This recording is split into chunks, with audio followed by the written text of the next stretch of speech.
In the quiet void near the Perseus edge, a strange signal blinked into existence. It was old, analog, something no civilized species had used for centuries. For the Galactic Concord, it was an oddity. For Admiral Vreth of the Thalraxis fleet, it was a threat. They had assumed Earth was done. After the last war, after the sanctions, after the embargoes, they had watched humanity retreat into silence. No trade, no patrols, no diplomatic signals. A Deathworld species that had once terrified the galaxy now appeared broken. So when the signal came from a dead zone near Earth's former frontier, Vreth ordered a routine scout. 3 light frigates jumped in. Only one transmitted a final image, a shadow eclipsing a planet, a vessel so massive it distorted the starlight behind it. And then nothing. Vreth stared at the frozen frame, a ship that dwarfed even Thalraxis war foundries. Its hull was matte black, bristling with what appeared to be kinetic rail batteries the size of cities. There were no known schematics. No records. No energy signature ever matched it. He whispered that ship shouldn't exist. Centuries of silence were a lie. What the galaxy didn't know, what even most humans didn't know, was that Earth hadn't fallen. It had gone silent for a reason. After the Battle of Epsilon Theta, where 12 human colonies were wiped out by a peacekeeping Concord fleet, Earth realized peace was never an option. Not with a galaxy that feared them. Not with a council that treated them as a virus. Humanity vanished from the stage. But beneath Antarctica, beneath the Martian surface, within hollowed-out asteroids, they built Operation Night Forge. A black project so deeply buried in Earth's defense grid that even AI oversight was denied access. Its goal, one final answer to extinction. It took 147 years. Designation, HSS Behemoth. The ship's real name was simply Behemoth. A supercarrier the size of Earth's moon, powered by an artificial singularity core. Entire fleets could dock within it.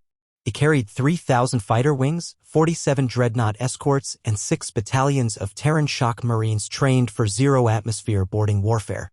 Its armor was neutron-reforged carbon titanium weave designed to survive planetary collisions.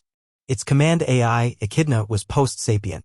Even Earth's current leadership couldn't override it.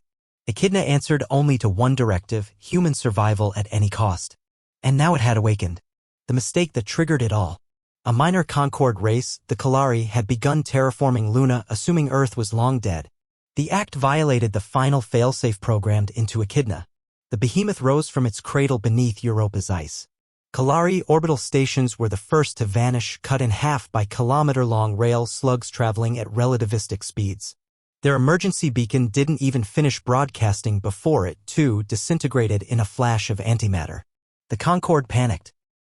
Earth had no known warships, no fleet, no diplomatic presence.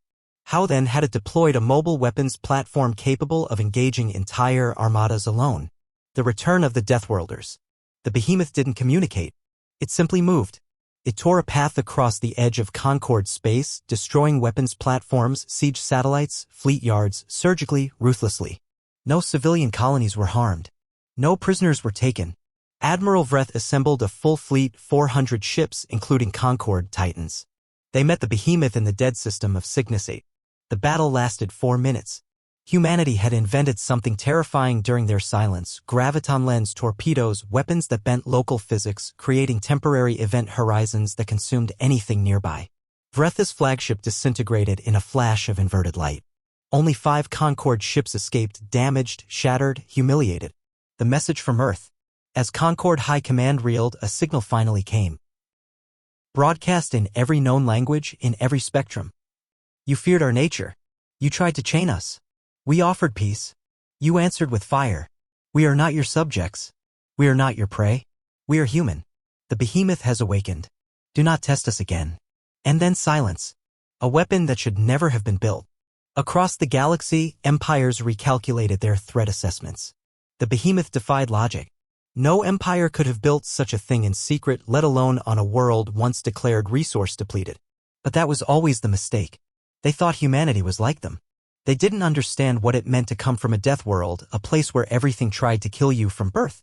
Where survival wasn't luxury, it was instinct. The behemoth wasn't just a weapon. It was a warning. And now Earth didn't need diplomacy. It didn't need trade. It had the ultimate deterrent. You said,